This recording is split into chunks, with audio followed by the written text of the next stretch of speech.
On this episode of Lapeef, Let's Talk. These conversations on YouTube that I started hearing all of this complaining and whining. Honestly, I swear to God, I never even heard of all of this garbage and all of this extra stuff that's being painted and all of a sudden normalized until we start having these conversations and we start hearing a bunch of dudes bitching and complaining and whining, to be honest with you.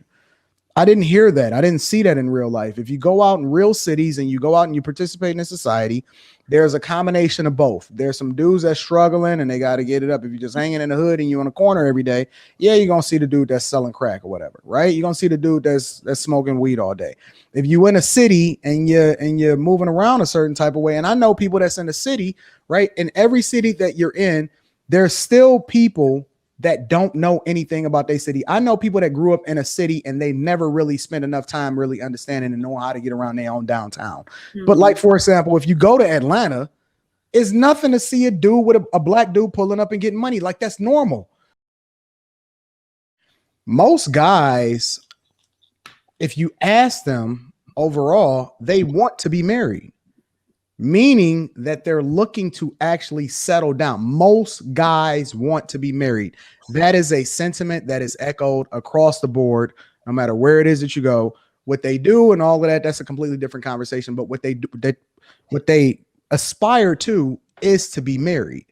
Now, what they're influenced by, and this is the reason why I say that people need to divest themselves from the worst versions of ourselves, is that ultimately a lot of people get peer pressured and influenced by people to do something that they're inherently not. So that learned behavior is the thing that people, I think, fall into, but that's not the thing that people inherently want. And I think that now that we have more visibility, now that we're having more conversations, people are not glorifying Nick Cannon and saying, yo, you dope for having a whole bunch of kids and sleeping with a whole bunch of women all across the board. I don't think that people is championing the Nick Cannons like that.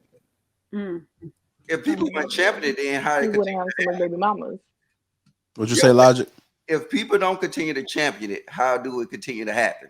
People are only championing it if you have money. Let's get this straight. Like, Future gets a lot of hate, but he doesn't get as much hate as Pookie and Ray Ray because he has the money to send checks out to these women. So I don't think it's comparable when you're talking about Future or you're talking about Nick Cannon, because these women, in reality, yes, they're baby mamas, but they've come up more than a lot of women. Okay. So I don't think it's seen the same as like some bum in the street that has 5 baby mamas. I don't think it's seen the same. No, but Kayla, let's also be clear though, also with Mr. Logic, I'll let you cook.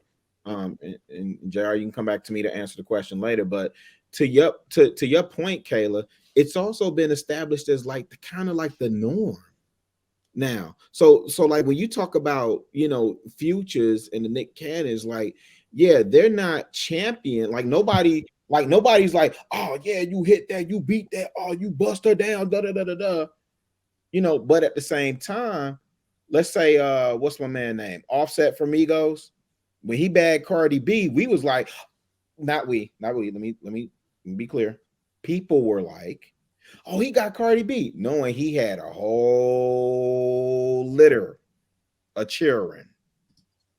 So it wasn't championed and celebrated because it's now the norm. Like that, like when KS talks about reclaiming the black man image, like it's almost synonymous with a black man. When you look at him nowadays, I expect you to have X amount of kids by X amount of different baby mamas. Say what? Yeah. No, he's right. It's cold. Not in your world, Anton. I get it. No. I'm trying to get clarification. I think I missed what he said. I'm asking him to repeat. I definitely ain't stutter on that point. What I said was no, I know. I'm about to repeat it, Anton. I'm not like we good because everything. I'm not debating. I'm just trying to. I know. I'm saying because I'm saying I didn't stutter. I was just, you know, I'm saying that the image of the black male in today's America, it's expected. So it's not that.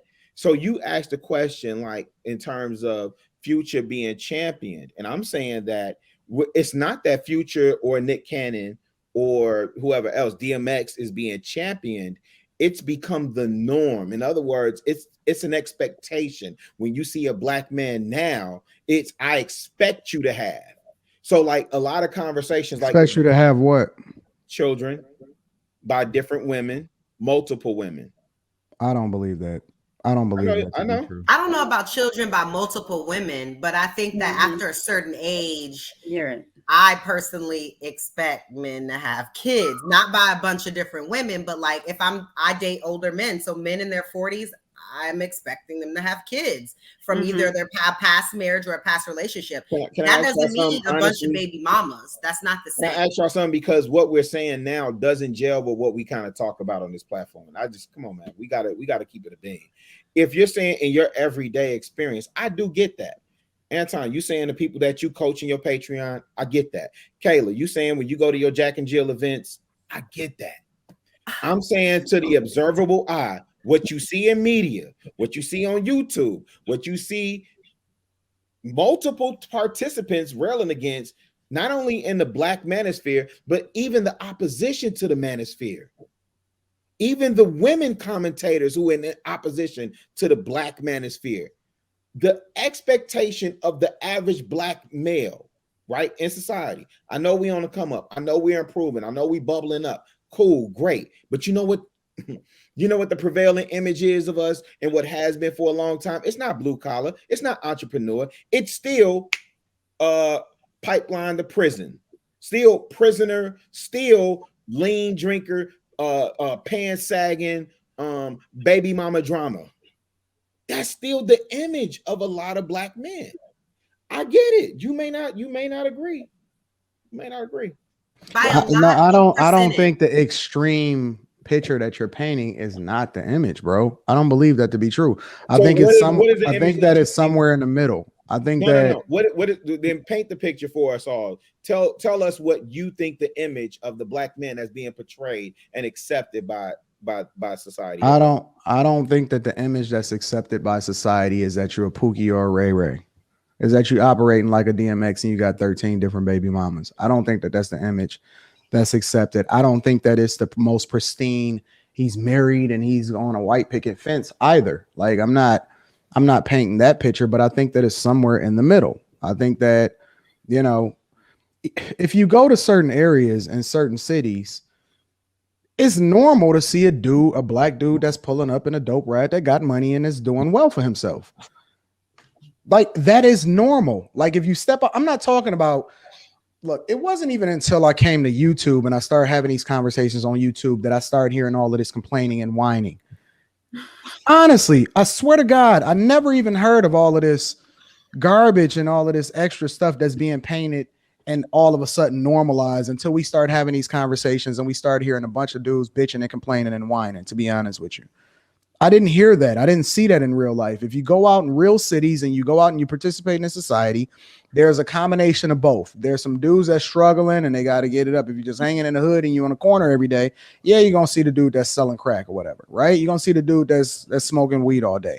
If you in a city and you're moving around a certain type of way, and I know people that's in the city, right? In every city that you're in, there's still people that don't know anything about their city. I know people that grew up in a city and they never really spent enough time really understanding and knowing how to get around their own downtown. But like, for example, if you go to Atlanta, it's nothing to see a dude with a Black dude pulling up and getting money. Like that's normal.